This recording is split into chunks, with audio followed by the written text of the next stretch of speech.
Nah, sekarang kita menginjak subbab yang berikutnya tentang relasi rekursif linear homogen dengan koefisien konstanta. Jadi ini kita khususkan ke relasi rekursif linear yang homogen, ya. Jadi yang Fn-nya tadi sama dengan 0. Bentuk umumnya itu adalah seperti ini, ya. Seperti persamaan 3 yang di sini.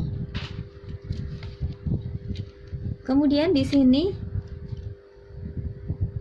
nih bentuk umumnya seperti ini ya. Merupakan persamaan 3 dengan K kondisi awal. Di sini ada K kondisi awal. Kemudian I-nya itu dari 1, I lebih besar sama dengan 1 dan kurang dari sama dengan K. Kemudian CI-nya C1, C2, CK di sini itu adalah konstanta. Nah, pada bagian ini akan dikembangkan suatu teknik untuk menyelesaikan relasi rekursif di persamaan 3 ini. Untuk maksud tersebut, maka diperlukan teorema-teorema berikut. Ya, pertama, teorema 331 tentang prinsip superposisi. Kalau G1N dan G2N berturut-turut adalah solusi dari persamaan ini, persamaan 4, dan persamaan ini, jadi di sini ada 2 persamaan. Jadi di sini suatu sistem persamaan linear ya. Nah, jika G1N dan G2N ini solusi atau penyelesaian dari 2 persamaan sistem persamaan linear ini, maka nanti untuk barang konstanta C1 bar dan C2 bar, maka bentuk dari C1 bar kali G1N ditambah C2 bar kali G2N adalah solusi dari persamaan ini, persamaan yang ke-6.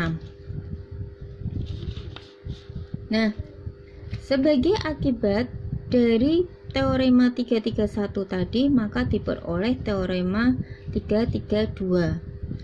Jika G1N, G2N sampai dengan GKN, jadi kalau tadi hanya 2 persamaan solusinya, kalau ini ada K persamaan, K solusi, jadi K penyelesaian.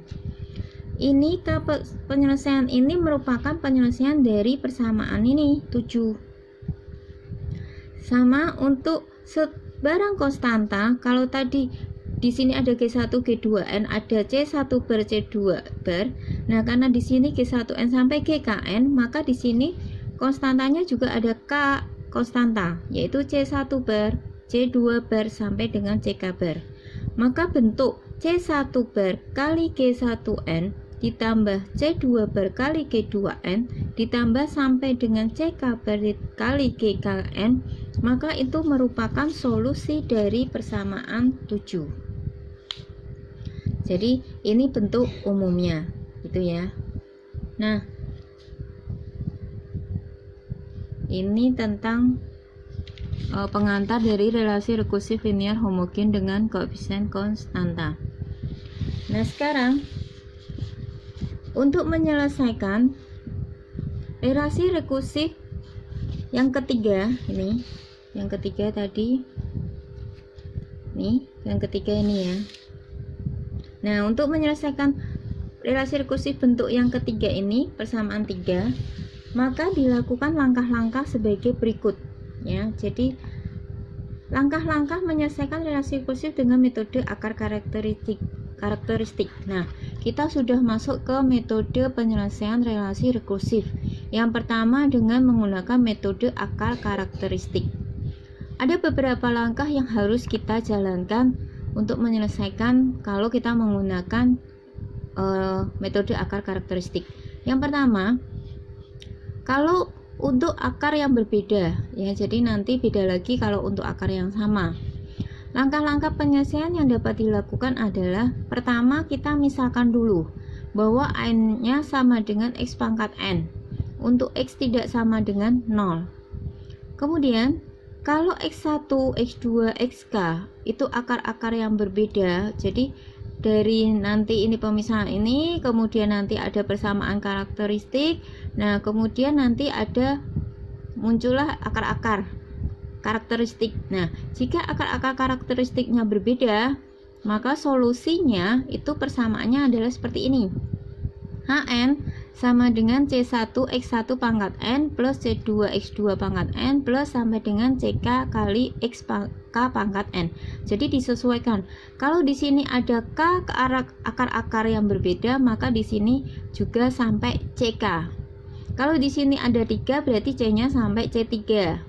X berarti X3 pangkat N, kayak gitu ya. Nah, sekarang kita tadi kan punya K kondisi awal.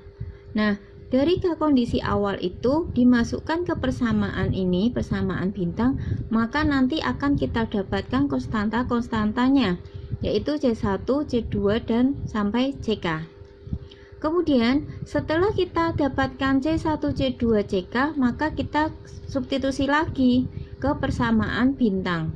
Nah, maka setelah disubstitusi C1, C2 sampai dengan CK, inilah yang merupakan solusi dari persamaan rekursifnya.